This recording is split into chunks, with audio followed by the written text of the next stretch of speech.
Chapter 2. Voices on the Line. Shadows in the Trees. The road stretched long and gray ahead of them, winding through small pockets of farmland and bare November woods. The heater hummed softly, filling the Jeep with a warm backdrop of white noise. Lexa kept her eyes forward, scanning road signs. Ari hummed under her breath, tapping her nails to a rhythm only she could hear. Allie scrolled her phone, one knee bouncing in agitation.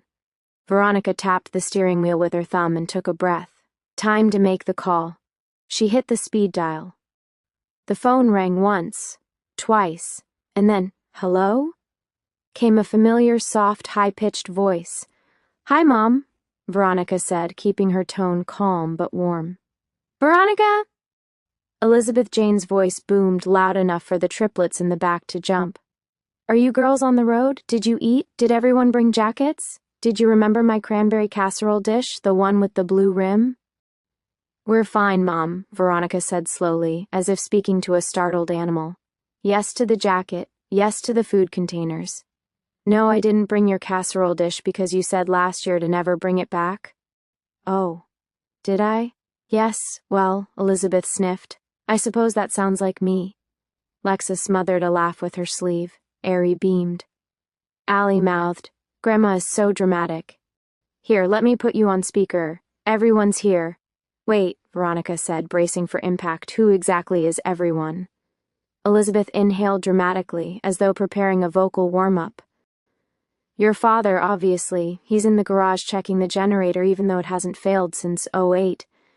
Dad," Veronika murmured to herself. "Of course. Mallory is here. And she's brought the kids." Veronika groaned. The sound was involuntary and immediate. "Mallory?" Lexa asked, turning slightly. "Oh no," Allie muttered. "Why?" Ari whispered dramatically. Elizabeth continued, oblivious. "Yes, your sister Mallory. She arrived early, wanted to help.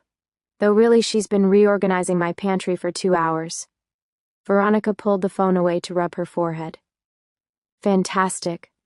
The twins?" Lexa asked. "Not twins," Veronika corrected. "Just Mallory and her personality count as 2 people." The triplets snorted. "And the kids?" Veronika asked the phone. "Hallie and Ryder." Hallie already asked if the triplets can help her record a TikTok dance. Allie let out a groan so deep it could have cracked the windshield. "And Ryder keeps trying to steal cookies before dinner. Oh, and Jackson's coming." Veronika's mood lifted slightly. Her younger brother Jackson, Jane, was chaos incarnate but harmless. More importantly, the triplets adored him. And Chastity's here already. She got in late last night. "Chaz?" Ari lit up. "Is she awake? Can we talk to her?" "Of course. Hold on." There was shuffling, voices, someone knocking something over, then, "V." Chastity's excited voice filled the Jeep. "Are you coming soon?" "Oh my God, the house is insane right now. Mallory's yelling at the turkey. Your dad nearly set the porch on fire with a blowtorch, and Mom keeps asking me if leggings are appropriate for family gatherings." "Chaz, breathe," Veronika said, voice warming with rare affection. "I am breathing," Chastity said, but her tone suggested otherwise. "You sound tired. Are the triplets with you? Girls? Girls?" Ari practically pressed her face to the phone. "Chaz? Chaz squealed. "I miss you guys. How's school? How's cheer? How's gymnastics? Is Allie still terrifying when she wakes up?" "Yes," Lexa said. "Hey," Allie snapped. "That means yes," Ari confirmed. Their laughter filled the car. "Anyway, we can't wait for you to get here. Drive safe. Love you." "Love you too," the triplets said in unison. Veronika's lips twitched upward. She ended the call and slipped the phone back into the console. "Well," she muttered, "that circus sounds ready to implode." "That's your side of the family," Lexa said. "And yours," Veronika reminded her. "Unfortunately," Allie mumbled. "The woods did not wake with the sun the way a house did." They woke in whispers. Cold fog drifted between the bare trees, curling around trunks like grasping fingers. Fallen leaves crunched under Ravenheller's boots as he stepped into a small clearing, one he'd scouted long before dawn. Here, beneath the skeletal branches of a dying oak, he laid out his tools. He knelt, coat pooling around him like a dark shadow, and removed the hooded reaper mask he always wore when working. The air stung his burned skin. He ignored the pain. He lined his axes on the ground, one sharpened to a razor edge, one heavier, better for splitting bone. Both polished, until the steel gleamed like moonlit water. He wiped them slowly with a cloth, movements precise, patient, ritualistic. The forest was silent except for the rhythmic scrape of metal on metal. Raven breathed out. He didn't feel rushed. He didn't feel excited. He felt guided. There were prints in the mud, old ones, deer, a stray dog, maybe a hunter. He followed them a few yards, scanning the trees for cover points, natural choke points, vantage and escape routes. He found several, a fallen log perfect for concealment, a narrow deer path that intersected the highway, a vantage point up a slight rise overlooking the road. He crouched, watching the road through the trees, the mask dangling loosely from his fingers. Something was coming today. He could feel it. The whisper drifted through his mind like smoke. They moved closer. Raven's fingertips stroked the silver teeth of the mask. Yes, he murmured, voice low and breathless. I'll be ready. He slid the mask back over his face. And waited. Veronika ends the call with a long exhale. Well, she muttered under her breath, your Aunt Mallory is there. The triplets groaned in perfect suffering harmony. Lexa buckled tighter. Why can't she skip 1 year? Ari gasped. Be nice, Aunt Mallory loves us. No, she doesn't, Allie said. She tolerates us. She likes us because Mom doesn't. Allie. Veronika shot her a warning glance. What? I'm not wrong, not the point. Ari leaned forward between the seats. Mom, why do you not like Aunt Mallory again? I forget. I never said I don't like her, Veronika corrected, though her tone suggested otherwise. We're just different. She's loud and annoying, Allie said. And judgmental, Lexa added, especially about how Mom raised us. Veronika tensed slightly, because that part was true. Mallory never understood why Veronika was the way she was, why she trained her daughters, why she taught them discipline, why she valued control and awareness. Mallory thinks I overprotect you, Veronika said. You do, Allie said bluntly. Veronika shot her a look. Watch it. But we like it, Ari said quickly. We like how you teach us things, and keep us safe, and, don't let us be idiots. Your aunt grew up differently, Veronika said. She thinks the world is softer than it is. Is that why she hates that we do self-defense? Lexa asked. Yes, and that we can outrun Hallie? Ari asked. Yes, and that Allie can deadlift. Her husband? Lexa added. Veronika blinked. She did what? Don't ask questions you don't want answers to, Allie muttered. What about Uncle Dean? Ari asked cheerfully. Mom's going to say he's weird, Allie predicted. I'm going to say, Veronika corrected carefully, that he is unpredictable. He tells horror stories, Ari said proudly. He drinks too much, Lexa added. He hunts things that shouldn't be hunted, Allie muttered. Veronika sighed deeply. That man once tried to show you how to track a coyote using only smell. That was iconic, Ari said happily. That was dangerous, Veronika retorted. Dad was laughing though, Allie said. Yes, Veronika said, and I threatened him later. The girls laughed. And what about Jackson? Ari asked, leaning her head against the seat. Your uncle, Veronika said, is a long-term hazard. Mom loves him, Lexa whispered loudly. I do not, Veronika lied. Yes, she does, Allie added. He acts like a teenager with us. And you pretend to hate it, but you actually don't. That man nearly got you 3 arrested for making bottle rockets on the 4th of July. That was awesome, Ari said, eyes wide. Veronika shot them a flat look through the mirror. Don't encourage him. You started it, Lexa said, smirking. I absolutely did not, Veronika began. But Ari gasped loudly and grabbed her mother's sleeve. Ooh, can we talk about school stuff now? Please, Lexa said. I'd rather talk about school than our extended circus. The triplets shift into themselves. Veronika's expression softened slightly. She adjusted her grip on the wheel and said, "All right, activities, let's talk." Lexa gave a tiny nod like she'd been preparing for a performance review. Ari vibrated happily. Allie leaned back, arms crossed, bracing for trouble. "Lexica," Veronika said, using her full name, which always made Lexa sit up straighter. "Your mid-year scores came in. Your math and reading levels are ahead of your grade. I'm proud of you." Lexa blinked, surprised, cheeks reddening slightly. "Thanks, Mom. And your gymnastics coach said your form improved." "She did?" "Yes. You're consistent, focused, smart. I need you to keep applying that discipline." Lexa's smile grew quietly, subtly, not big or emotional, but in the way someone smiled when they finally felt seen. "I will," Lexa promised. "I'll keep working."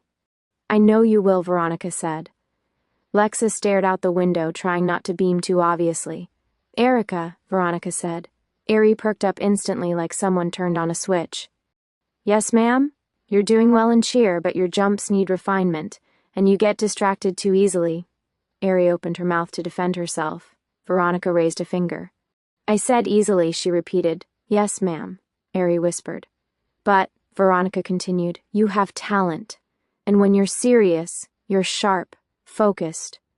You remind me of myself when I was younger." Ari's eyes widened. "Really? Very much." Ari pressed both hands to her heart dramatically. "That means everything." "Don't get emotional," Veronika warned. "Too late," Ari sniffed. Lexa patted her thigh affectionately. Veronika inhaled. "And Allika," she said carefully.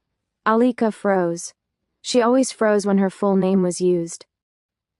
"You're doing well in cheer," Veronika began, tone neutral. "Your coach says you're a strong leader." "I am," Allika said immediately, chin lifting. "You are," Veronika agreed. "But your attitude is going to limit you." Allika stiffened like she'd been slapped. "No, it's not," she shot back. "Yes," Veronika said softly but firmly. "It is." Allika folded her arms. "I'm not changing who I am because people can't handle me. It's not about handling you," Veronika said. "It's about you not burning every bridge you walk across." "I don't burn bridges." "You do," Lexa murmured softly. "You definitely do," Ari added. "Shut up," Allika snapped at them. "Watch your tone," Veronika said sharply. Allika glared out the window.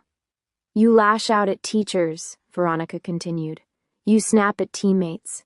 You talk back to me. I don't talk back. You are talking back right now," Veronika cut in. Allika's throat bobbed. A spark of fear and anger flashed across her face, that familiar battle between wanting to defend herself and wanting to hide. "Mom," Allika said tightly, "I'm just being honest."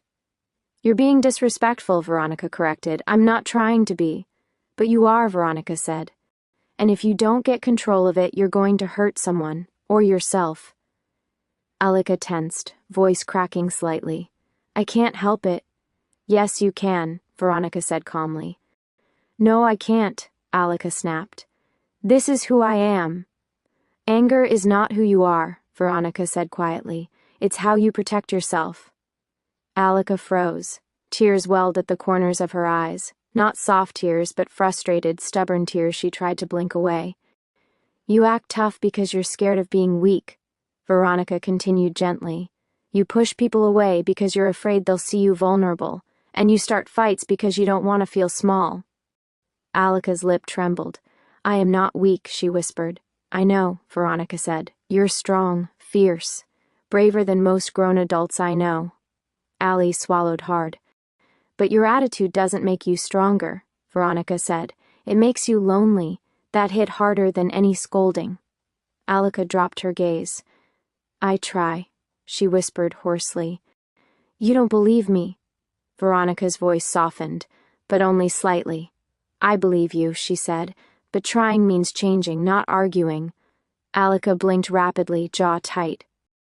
"Fix your tone," Veronika said, voice lower. "This conversation is over." Silence fell heavy over the jeep. Lexa looked down at her hands. Ari hugged her blanket tighter. Allika pressed her forehead to the window, tears silently slipping down her cheek. But she hid them well. Veronika stared straight ahead, expression stoic, but her jaw clenched once, a flicker of pain she didn't show her daughters. Outside, the woods grew thicker, darker, still, and somewhere deep inside them, Raven Heller stood between the trees, mask glinting with hungry silver teeth. Waiting, patient, listening. The Jaine family drove toward their holiday, and Raven prepared to meet them.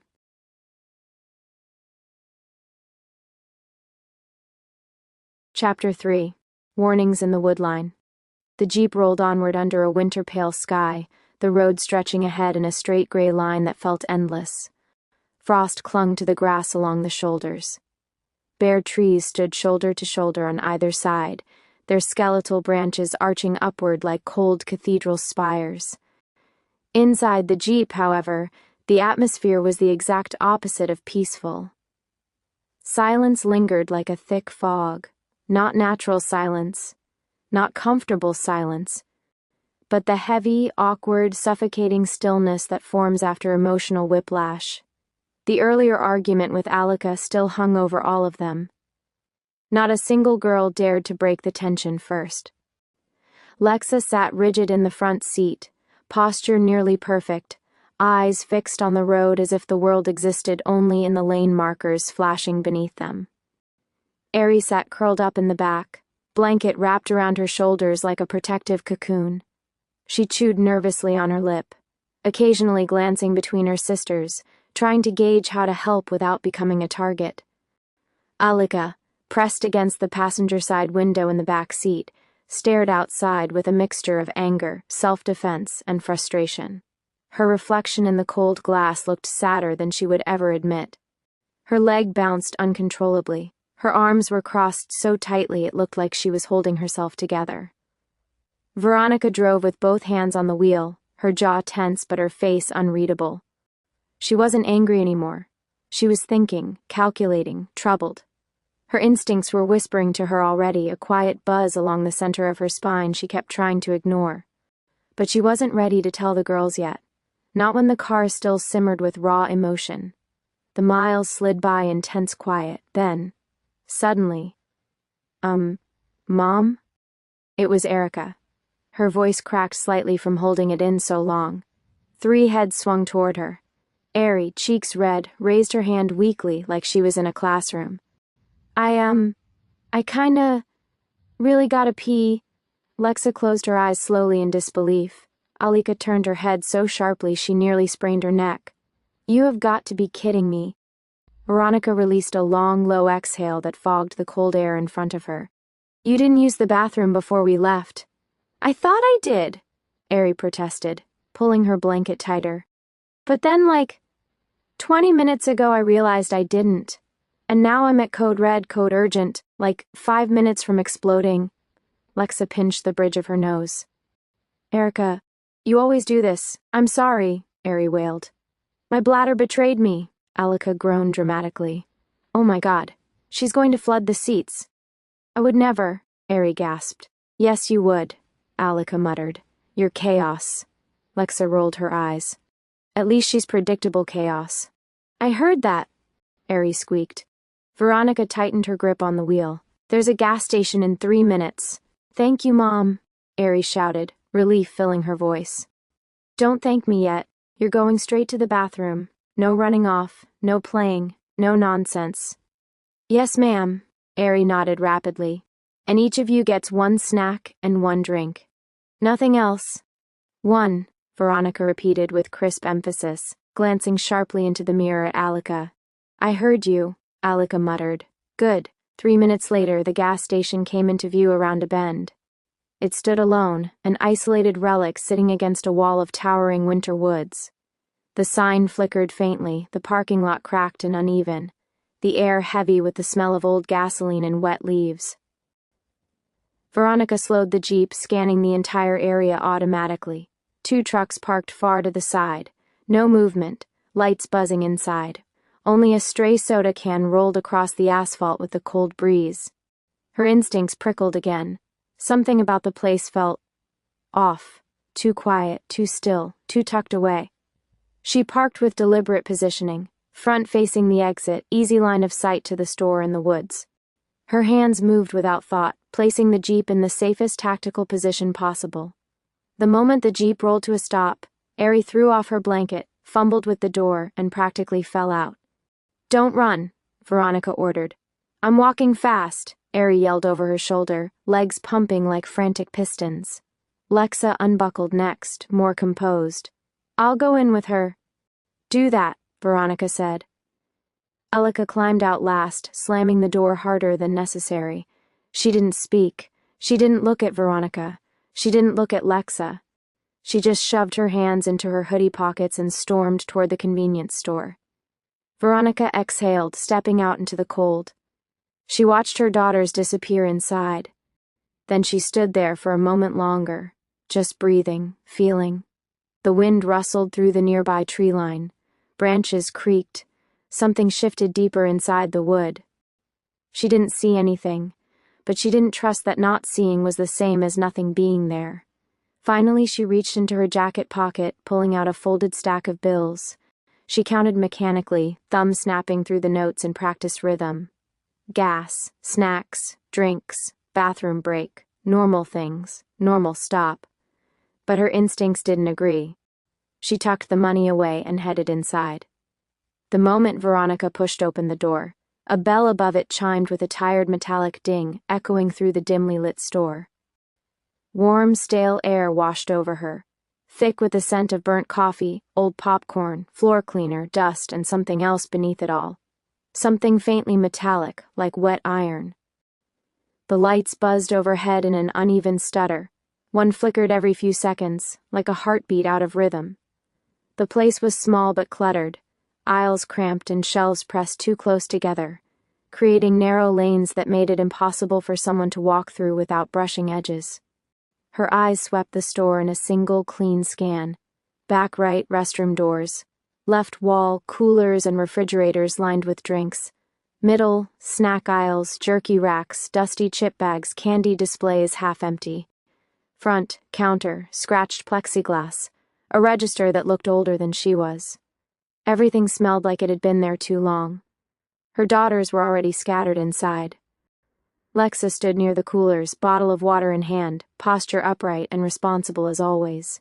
She didn't idle. She moved with deliberate purpose, scanning labels, checking sugar content, doing what Lexa always did, think before acting.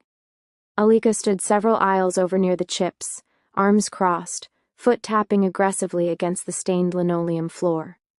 Her eyes were still red-rimmed from holding in anger and whatever else she refused to express. She picked up a bag, then put it back. Picked it up again, put it back harder.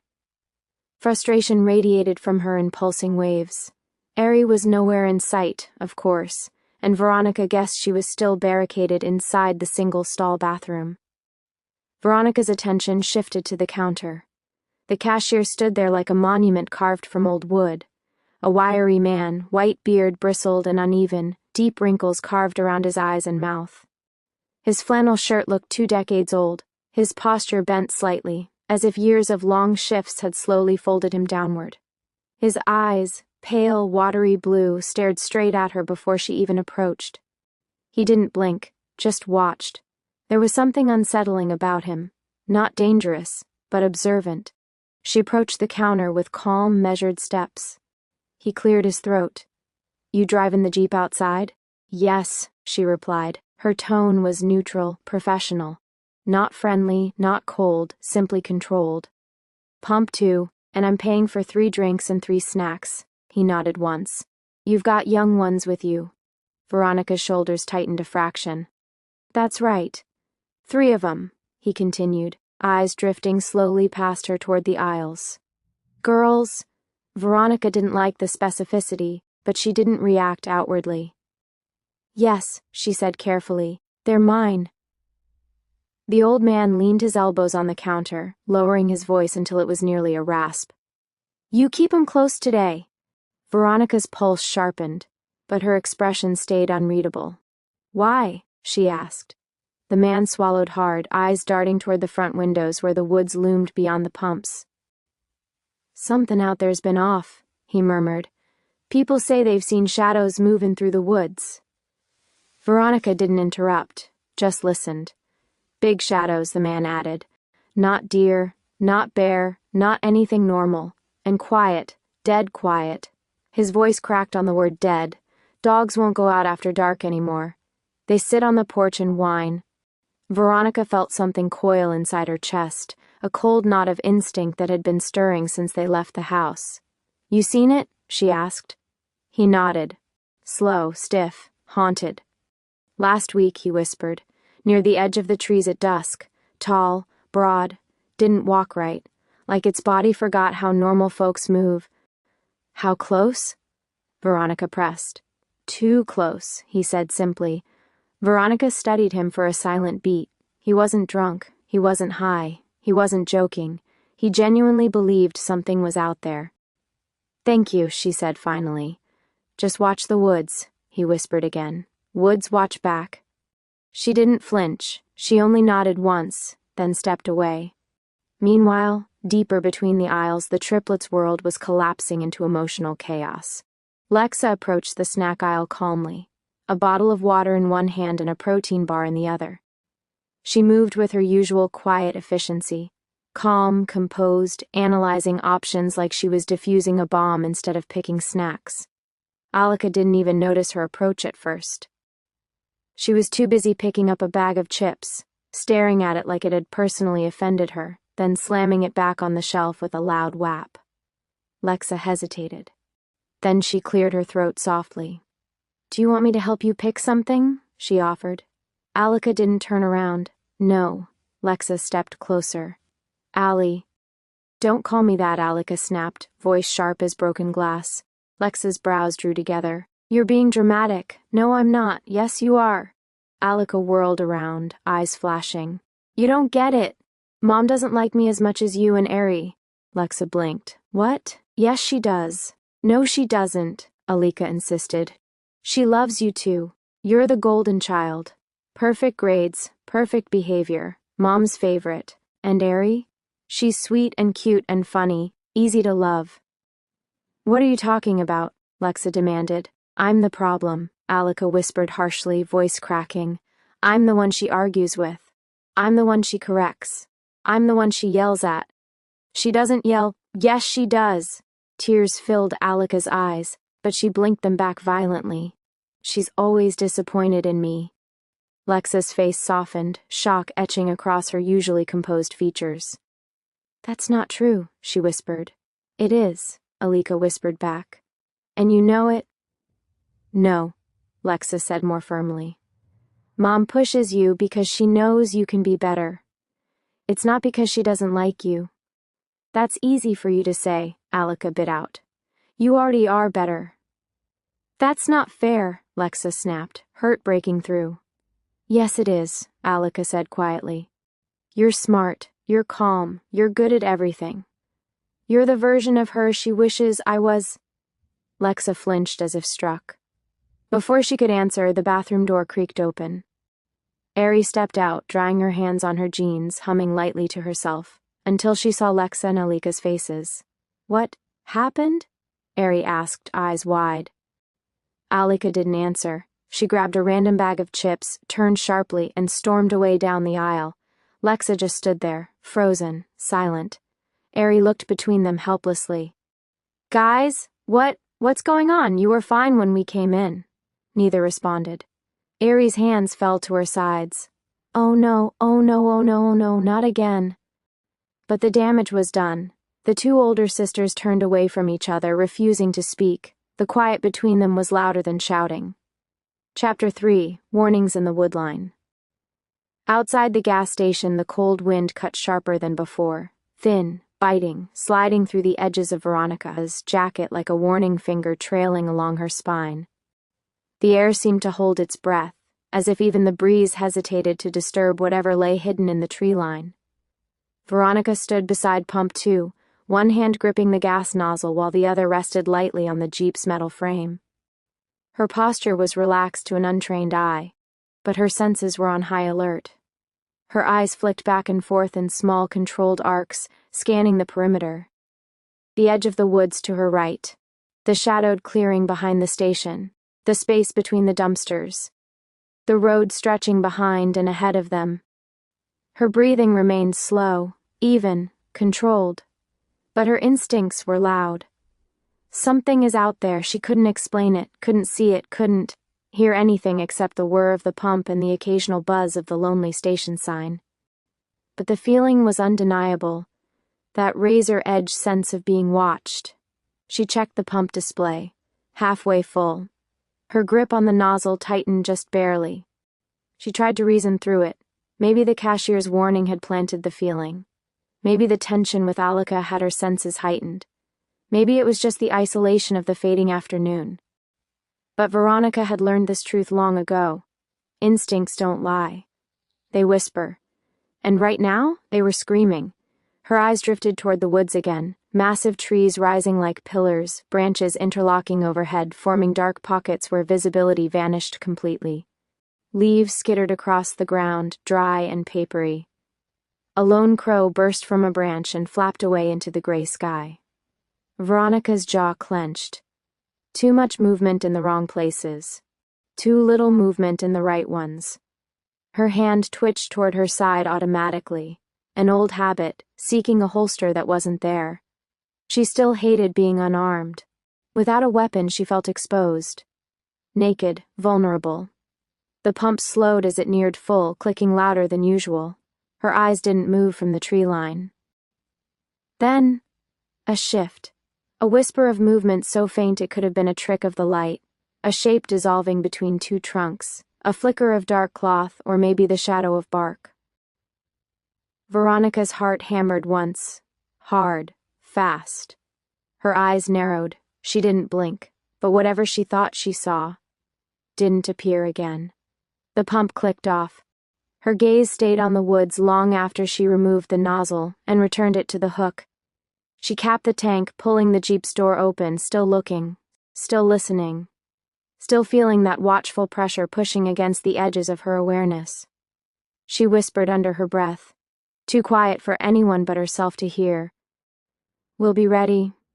Then she slid into the Jeep, and the woods swallowed the silence again. Watching, learning, knowing.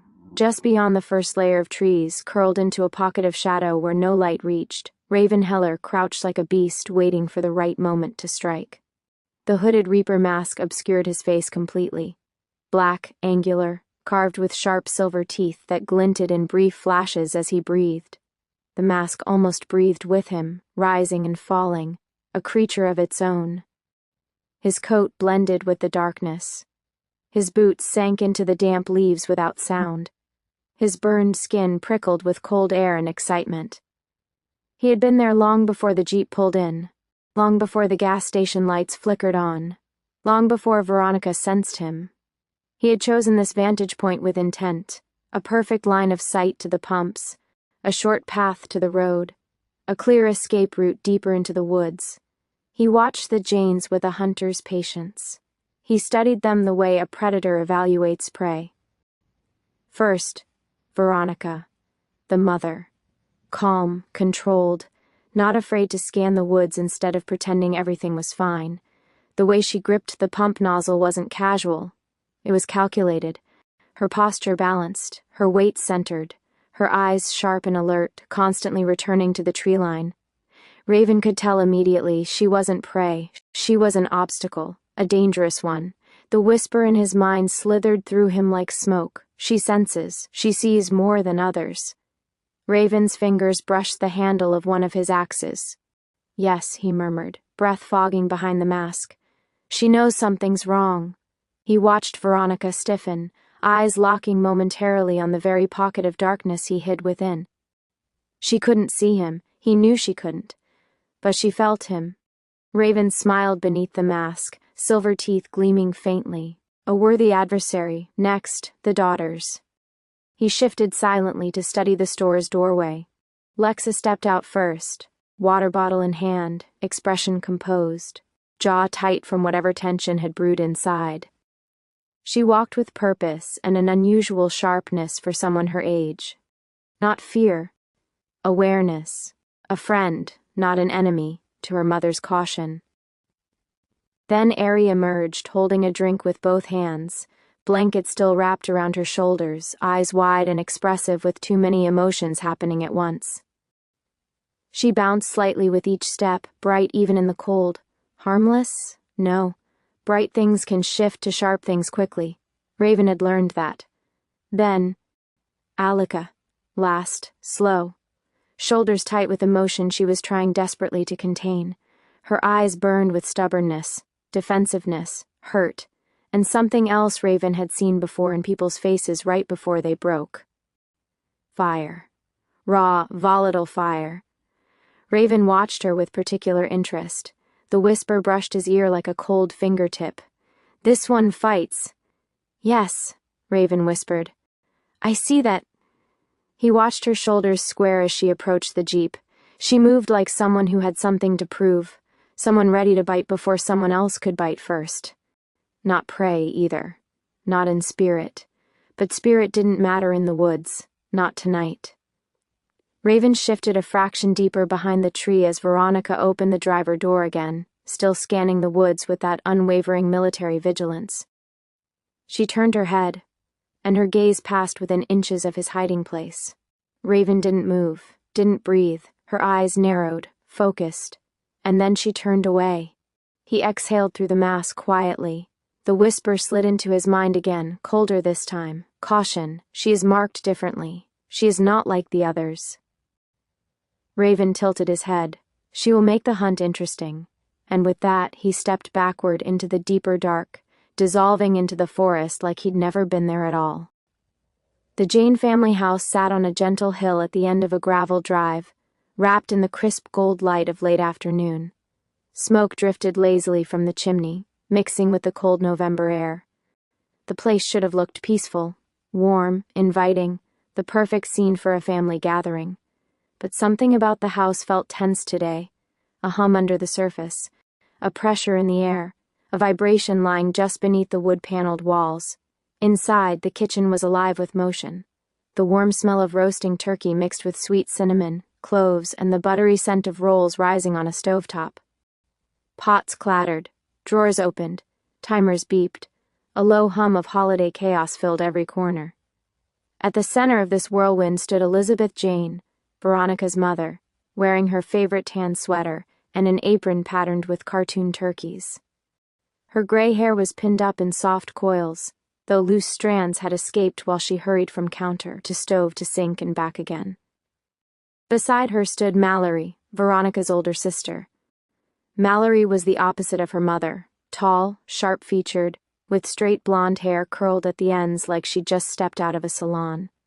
Her tailored burgundy blouse clung neatly to her, and she wore gold hoop earrings that flashed whenever she turned her head. Where Elizabeth fussed, Mallory evaluated. Where Elizabeth asked, Mallory criticized. Where Elizabeth smoothed things out, Mallory stirred things up. The two women worked side by side, but the energy between them was crackling. Mallory slid a row of spice jars aside dramatically. "Mom," she said, tone clipped with irritation, "you cannot tell me these spices are organized. How do you function like this?" Elizabeth stared at her for a beat. "Mallory, they're fine." "They're not fine," Mallory insisted, rearranging them alphabetically. "Honestly, I don't know how you survive here with everything so chaotic." Elizabeth raised an eyebrow. "It's my kitchen." "Yes, well," Mallory sniffed, "it could use some updating." Elizabeth exhaled slowly through her nose. If Veronika were here, she would already be grinding her teeth. Mallory continued reorganizing the spices, though no one had asked her to, while Elizabeth chopped celery at the counter. After several seconds of cutting, Elizabeth asked lightly, "Did you hear from your sister today?" Mallory smirked. "Which one? The dramatic one or the intense one?" Elizabeth sighed. "Veronika, ah." Mallory paused her chopping theatrically. "Has she bothered to tell you where she even is? She should have left hours ago. You know she treats time like it's optional." Elizabeth frowned. "She said they're on their way." Mallory rolled her eyes. "With those kids of hers? I'm shocked she isn't making them hike here in formation." Elizabeth shot her daughter a sharp look. "Mallory, what?" Mallory said, shrugging innocently. I love them, Mom, but let's be honest, Veronika has those girls trained like soldiers. It's unnerving. Elizabeth paused her chopping. They're disciplined, she said softly. That's all. Mallory barked a quiet laugh. Disciplined? Please. They're intense. Especially Allika.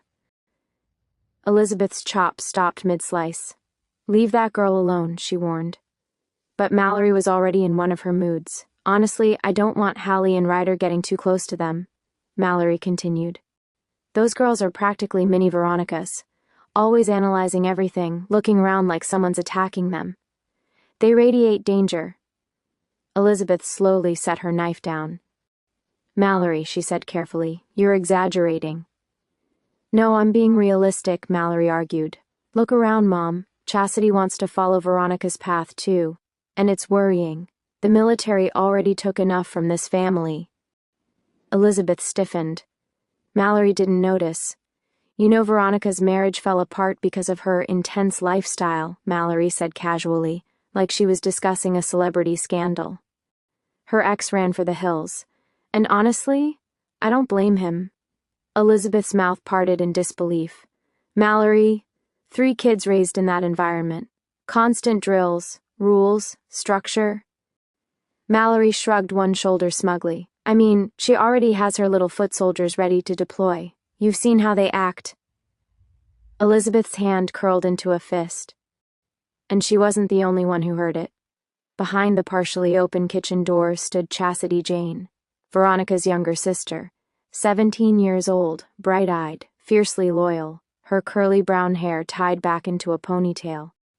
Chastity had stopped dead in her tracks halfway through bringing folded napkins from the dining room.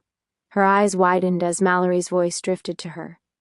Her jaw tightened, her face fell. She listened, unmoving, heart pounding. Mallory kept going, unaware of her audience. I swear, Mallory said, scoffing, Veronika is intense enough alone.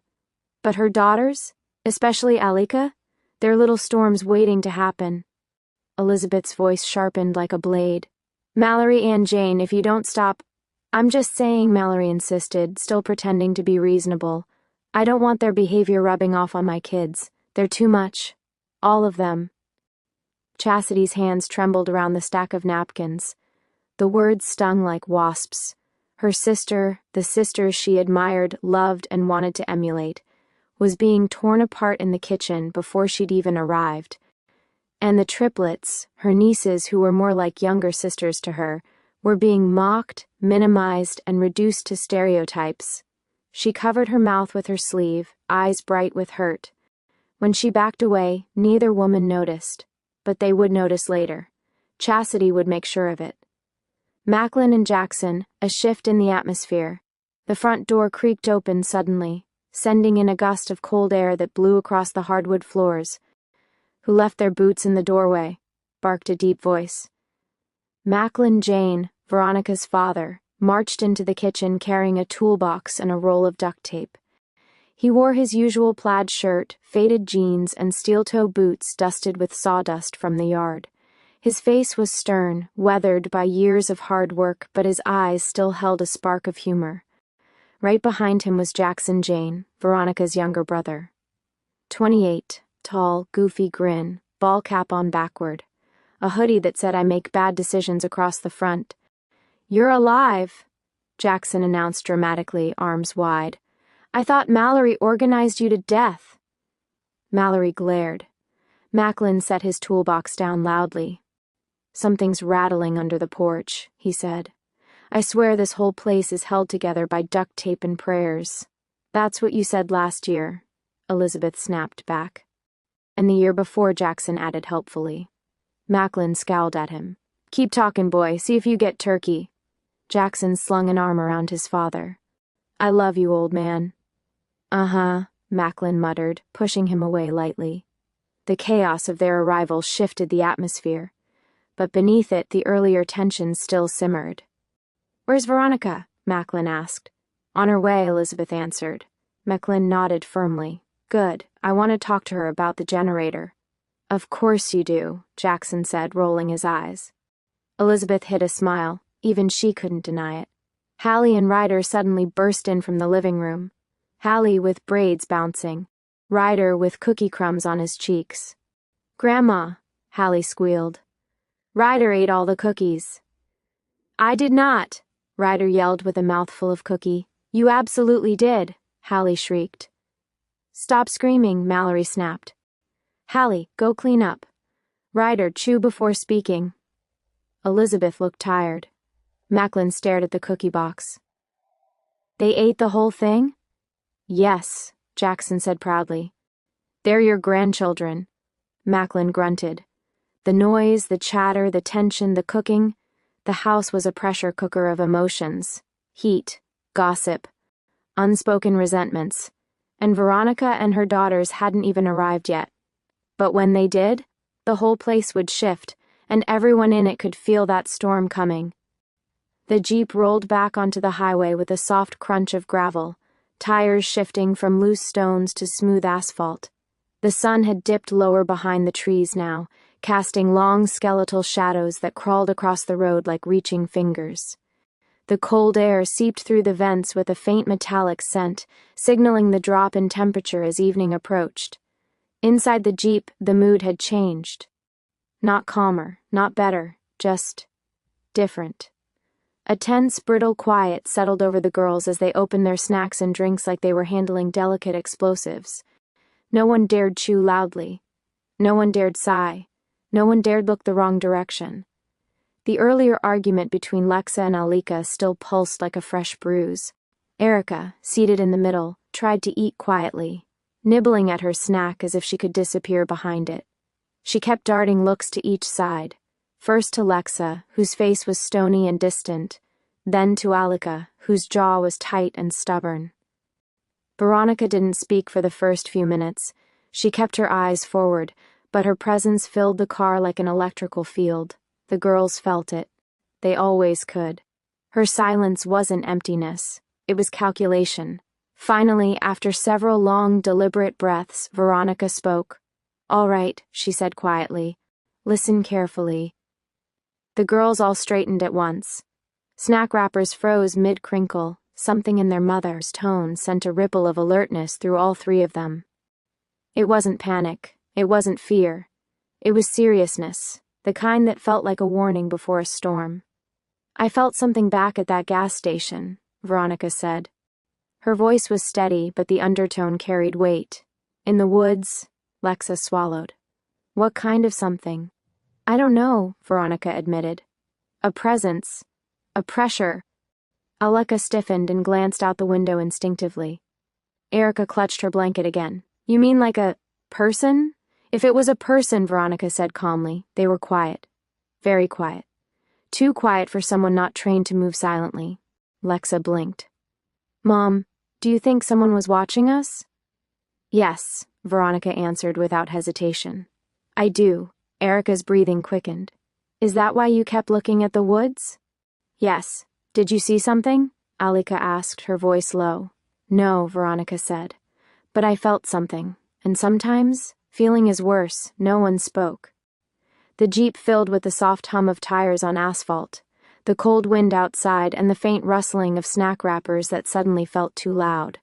Veronika continued. "And the cashier inside said he'd seen a shadow moving in the trees recently. Something big, something quiet, something wrong." Lexa's eyebrows pinched together. "So, what do we do?" "What we always do," Veronika said. "We stay alert." All three girls nodded instantly, almost in unison. They shifted into subtle readiness. Lexa leaned forward, gaze scanning the road like Veronika had taught her. Erica uncurled from her blanket a little. Hands free now, posture straighter. Allika pressed her palms against her knees, foot planted firmly on the floor, eyes sweeping the tree line outside. For a moment, a brief, fragile moment, the tension between them was overshadowed by something bigger: survival, unity, instinct, and Veronika felt it. She saw it, but then she exhaled slowly through her nose, and her voice dropped into a deeper tone, one the girls had learned to dread. "Now," she said, "tell me what happened in that store." Lexa and Allika both froze. Erica took the coward's route immediately. Please don't look at me, she squeaked. I was in the bathroom. Veronika didn't even blink. Erica, yes, ma'am? Did something happen between your sisters? Erica shrank an inch. Her eyes darted between Lexa and Allika, both glaring daggers at her. She swallowed and pointed to each side. It's them. Definitely them. Eerie! Both older sisters snapped. You traitor! Allika hissed. I told the truth! Erica yelled, covering her head with her blanket. Veronika sighed deeply, the kind of sigh that meant trouble. Lexa, Allika. Her voice held that dangerous, quiet edge. Explain. Lexa immediately sat up straighter. Mom, Allika said. Allika cut her off. Mom, that's not fair. You started it, Lexa snapped. You misunderstood. Allika shouted back. Both of you, stop, Veronika ordered sharply. Neither stopped. The words crashed over each other like tidal waves. She said I'm your favorite. She thinks you like her more. She said she's the problem. She always takes your side. I don't feel like you believe in me. Mom, she said you don't like her as much. She thinks I'm perfect. Enough. Veronika's voice wasn't loud. It didn't need to be. Authority radiated from her like heat. Silence slammed into the car. Lexa shut her mouth immediately. Allika stiffened, eyes widening. Erica peeked out from her blanket like a cautious rabbit. Veronika inhaled slowly, controlled. I'm going to say this once, she said. The Jeep felt smaller, colder, quieter. You three need to straighten up. The girls sat frozen. You don't talk to each other that way, Veronika continued. You don't tear each other down. You don't let anger turn into disrespect. Her voice sharpened. And you especially. Her eyes locked on Allika through the mirror. Do not assume how I feel. Allika's throat bobbed. Veronika's tone cut deeper. I push you because I know you're capable. I expect more from you because you are strong. You are smart. You are fierce. And I will not let you throw that away because you don't like being challenged. Allika's eyes shimmered, but she looked down quickly, hiding it. Veronika continued, voice harder. And you two. She pointed briefly at Lexa and Ari. Do not gang up on your sister. You do not mock her for feeling vulnerable. Lexa bowed her head. Yes, ma'am, Erica whispered. Sorry. Veronika wasn't done. We are already judged enough. Our family already believes we're too intense, too different, that I've raised you wrong. The girls flinched. They all knew it was true. And you know what? Veronika continued. I don't care what they think of me, but I will not let them think less of you. All three daughters looked up then. That sentence hit somewhere deep. You hear me? Veronika said quietly. Yes, ma'am, they whispered. Veronika's gaze softened a fraction, but her tone stayed firm. We are 30 minutes from that house, so get your attitudes under control. Get your emotions under control. And when we walk through that door, she paused. Her eyes flickered to each girl in the mirror. We walk in united, like a team, like a family. The girls nodded, more subdued than they'd been in months. Straighten up, Veronika finished. Now, Lexa nodded first. Erica second. Allika last, but with a deep breath that showed she was trying. Silence followed, but it was new. Cleaner, calmer, focused. As the Jeep turned down the narrowing road toward the Jaine home, the sun dipped low enough that the woods, on either side, darkened into tall walls of shadow. The girls stayed ready. Veronika stayed vigilant, and somewhere far behind them, hidden among trees thick with darkness, Raven Heller followed. Watching. Waiting. Patient. The Jaines thought their biggest problem was family, but the real threat was already on their trail.